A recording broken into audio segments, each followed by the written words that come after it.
শয়তানের দল, তোরা আমার এত বড় সর্বনাশ করলি। আমি তোদেরকে কিছুতেই ছাড়বো না। তোদের কারণে আমার বাচ্চাটা অনাথ হলো আজকে। আমি আসছি। এদিকে রনি তার মাকে খুঁজতে বের হয়। হঠাৎ করে একটা অদ্ভুত শব্দ শুনতে পায়। শব্দটি শুনে রনি অনেক ভয় পেয়ে যায়। সে কান্না করতে শুরু করে। মা, তুমি কোথায় মা? আমার যে খুব ভয় করছে। ও মা, তুমি আমার কাছে নেই কেন? পরের দিন সকালে রনি ও কমলার সুতিকে খোঁজার জন্য জমিদার বাড়িতে আসে। জমিদার বাবুকে ডাকতে থাকে। তৎক্ষণাৎ জমিদার বউ এসে হাজির। আরে কমলা, কি হয়েছে তোমার? তুমি এত ডাকাডাকি করছো কেন? আমাদের গ্রামে সুখী আছে না, ও গতকাল বিকেলবেলা জমিদার বাবুর কাছে কাজের জন্য এসেছিল, আর ঘরে ফিরেনি রাতের বেলা। ছেলেটা অনেক কান্নাকাটি করছে, তাই না পারতে আমরা জমিদার বাবুর কাছে এসেছি। হে রে কমলা, গতকাল বিকেলবেলা সুখীর আসার কথা ছিল, কিন্তু সে তো আর আসলো না। আমি তার জন্য অনেকক্ষণ অপেক্ষা করেছিলাম। পরে সে যখন আসছিল না, তখন আমি তোদের বৌদিকে তার বাপের বাড়ি থেকে আনতে চাই। জমিদার বাবুর এমন কথা শুনে রনি অনেক কান্না করে। সে খুব ভয় পেয়ে যায়। সে জানতো কার মা গতকাল বের হওয়ার সময় তাকে বলেছিল সে জমিদার বাবুর কাছে আসছিল। পরে রনি ও কমলা জমিদার বাবুর বাড়ি থেকে চলে আসে। সেদিন বিকেলবেলা কমলা রনিকে নিতে আসে। রনি, ও রনি বাবা, একটু এদিকে আয় তো। শোন বাবা, তোর মা যতদিন ঘরে না ফিরে ততদিন তুই আমার কাছেই থাকবি। একা একা এখানে তুই থাকতে পারবি না, তাই একটা ব্যাগের মধ্যে তোর কাপড় চোপড় আর বইপত্র নিয়ে তাড়াতাড়ি চলে আয়। গিন্নি, আমি অনেকক্ষণ ধরে লক্ষ্য করছি তুমি আমার দিকে কেমন জানি করে তাকাচ্ছ। আচ্ছা, আমার জন্য এক কাপ চা নিয়ে আসো, আমি বাজারে যাব। জমিদারের বউ কোনো কথা না বলে তার স্বামীর জন্য চা আনতে যায়। আমার মনে হচ্ছে তুমি কিছু একটা লুকোচ্ছ। সত্যি করে বলো তো, ওই দিন সুখী আমাদের বাড়িতে আসেনি তো? আরে বাবা না, আর আমি মিথ্যে কথা বলতে যাবো কেন? আমার দেরি হয়ে যাচ্ছে। আমি চাটা শেষ করে এখনই বের হব।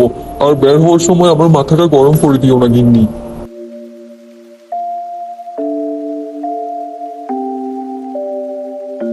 জমিদার বাবুর বউ ঘর ঝাড়ু দেওয়ার সময় কিছু একটা দেখতে পায়। সেই কাছে গিয়ে দেখে একটি কানের দুল। আরে, এটা তো একটি কানের দুল। এরকম কানের দুল তো আমার কাছে নেই। তার মানে জমিদার বাবু আমার সাথে মিথ্যা কথা বলছে। সুখীর সাথে নিশ্চয়ই কোনো অন্যায় হয়েছে। এদিকে জমিদার বাবু কাজ শেষ করে ভোলাকে নিয়ে ঘরে ফেরার উদ্দেশ্যে রওনা হয়। ঘাটে এসে দেখে একটি নৌকার মধ্যে একজন মহিলা মানুষ বসে আছে। সেখানে কোনো মাঝি নেই। এই যে মেয়ে, নদীর ওপারে যাবে? তাড়াতাড়ি বলো, অনেক রাত হয়ে গেছে। কেন যাব না জমিদার বাবু? আমি তো যাওয়ার জন্যই বসে আছি। আপনাদের জন্য এতক্ষণ ধরে অপেক্ষা করছি। আরে জমিদার বাবু, এই মেয়ে তো মরেনি। এই মেয়েকে তো ছাড়া যাবে না। অসভ্য একটা মেয়ে। আপনি আমাকে অনুমতি দেন, আমি এক্ষুনি ওকে মেরে ফেলবো। অনুমতি দিলাম ভোলা, তুই ওকে মেরে ফেল। এমন ভাবে মারবি যাতে পানিতে ডুবে থাকে। কে রে জমিদার বাবু, আমাকে মরে যাওয়ার পরেও মারবি নাকি? আমি তো এখন ভূত, ভূতকে কি করে মারবি? এখন তো তোরা শাস্তি পাবি। আমি তোদেরকে নিজের হাতে শাস্তি দিব। ওরে বাবারে, আমাকে মাফ করে দাও, আমাকে মাফ করে দাও তুমি। এদিকে জমিদার বাবু অনেক ঘাবড়ে যায়। কিন্তু সুখী তো ছাড়ার মেয়ে না, সে শাস্তি দিবেই। সুখী তাদেরকে মারার পরে টানতে টানতে সেই জায়গায় নিয়ে যায় যেখানে তাকে মারার পরে ফেলে রাখা হয়েছিল। এই পাপীদেরকে তো শাস্তি দিলাম। ঠাকুর, তুমি আমার ছেলেটাকে দেখো। ঠাকুর, আমার তোমার কাছে কোনো অভিযোগ নেই। একটা নিরীহ মেয়ের সাথে হয়ে যাওয়া অন্যায়ের শাস্তি তুমি তাকে দিয়েছো। সুখী, আমি জানি বোন, তুমি আমার কথা শুনছো। তুমি আমাদের ক্ষমা করে দিও, পারলে ক্ষমা করে দিও বোন। আমার এইটুকুই চাওয়া। আর তুমি তোমার ছেলের জন্য কোনো চিন্তা করো না। আজকে থেকে তোমার ছেলে সব দায়িত্ব আমার। তোমার ছেলেকে ভালো মতো পড়াশোনা করিয়ে বড় করব। তুমি কোনো চিন্তা করো না।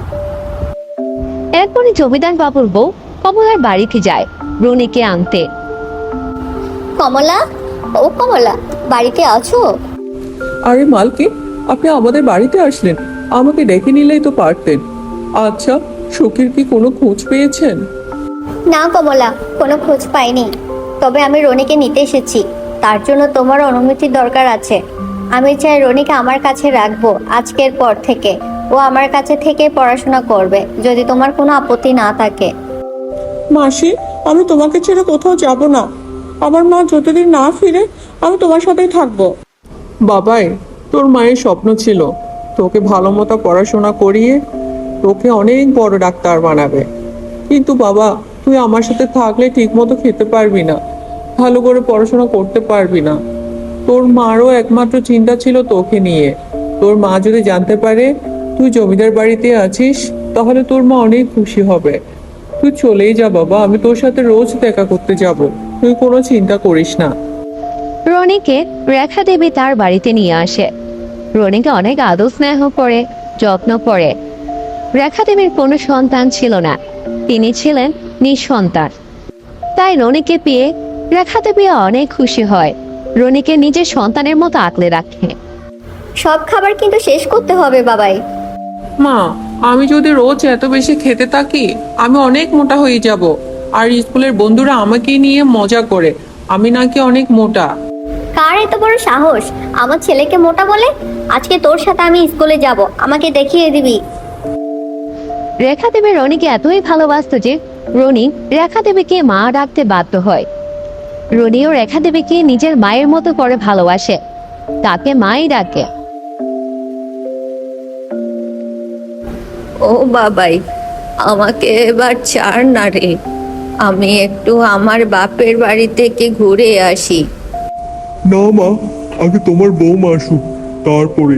তোমাকে তো আর আমরা একা একা যেতে দিব না, আমরা সহ যাব।